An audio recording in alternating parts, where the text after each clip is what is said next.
প্রিয় দর্শক, আজ এই সকালে দুপুর বা দুপুরের মুহূর্তে বা দুপুরের আশেপাশের সময় বিভিন্ন মিডিয়াতে বিভিন্ন প্রচার মাধ্যমে একটি খবর দেখে আসলে আশ্চর্য, না মানে খুশি, না মানে এটা আসলে মানে প্রকাশ করার মতো অভিব্যক্তি নাই। খবরটা কি যে সচিব পদমর্যাদা প্রধানমন্ত্রীর রাজনৈতিক সহকারী হলেন রাশেদ খান। প্রথমেই বলে রাখি, আমি রাজনীতি বিষয়ে সমালোচনা করার মতো যোগ্যতা বা রাজনৈতিক বিষয়গুলো নিয়ে কথা বলার মতো ক্ষমতা আমার নাই। আমি করিও না সাধারণত, আমার কন্টেন্টগুলো দেখলে খেলগুলো দেখবেন। কিন্তু এই খবরটা দেখার পর না একটা জিনিস বা খুবই মর্মাহত বলবো না শোকাহত বলবো কি আমি বুঝতে পারলাম না, যে সচিব পদমর্যাদা প্রধানমন্ত্রীর রাজনৈতিক সহকারী হলেন রাশেদ খান। এই খবরটা আমরা সবাই জানি যে বর্তমানে দেশ সরকার প্রধান বিএনপির নামক রাজনৈতিক দল, তাদের সরকার প্রধান এবং দলের প্রধান হচ্ছে আমাদের বর্তমান প্রধানমন্ত্রী তারেক রহমান। অবশ্যই এটা হয়তোবা তার ইচ্ছাতেই হয়েছে বা তার দলের ইচ্ছাতে হয়েছে, অথবা তাদের দুটো সমন্বয় হয়েছে।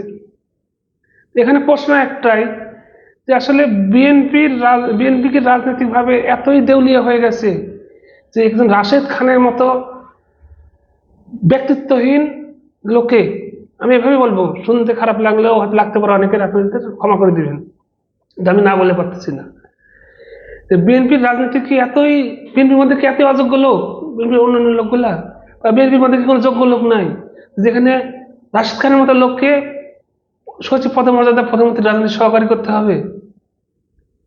রাশেদ খান কি কে এটা নিয়ে বলার মতো, পরিচয় দেওয়ার মতো পরিচয় আমার মনে হয় এখন গড়ে ওঠেনি, বা তার যে পরিচয় সামনে আসে সেগুলো নিয়ে আলোচনা থেকে সমালোচনা বেশি আসে। সেখানে আমাদের জনাব প্রধানমন্ত্রী তার একক ইচ্ছা হোক বা তাদের দলীয় ইচ্ছাতে হোক বা নাকি অন্য কোনো চাপে, যেখানে একটা ঘটনা তো ঘটছে যে রাশেদ খানের মতো লোককে রাজনীতির সহকারী নির্বাচন করেছে বা করা লাগছে। এর চেয়ে মানে দুঃখের কিছু হয় না।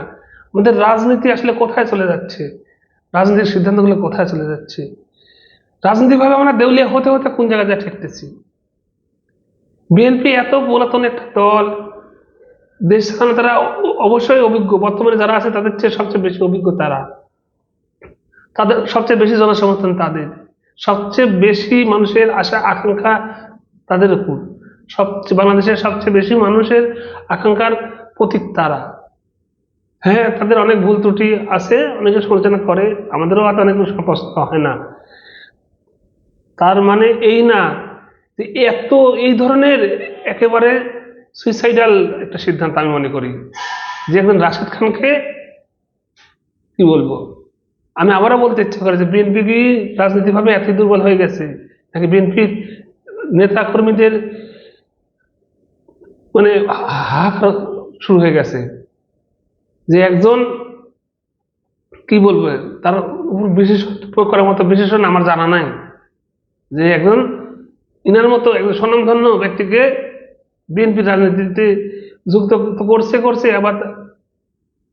আসলে তাহলে বুঝতে হবে যে কোথাও না কোথাও একটা শক্তির জায়গা আছে, হয়তোবা কোথাও না কোথাও একটা হয়তো কানেক্টিভিটি আছে, ধরে নিতে হবে। তাছাড়া এই রাশেদ খানের মতো একটা অচল, একটা ব্যক্তিত্বহীন, একটা মানে কি বলবো, আর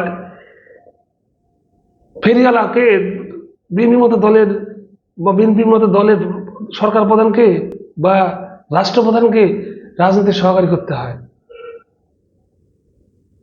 প্রিয় দর্শক, আপনারা আপনাদের কমেন্ট জানাবেন। ধন্যবাদ সবাইকে।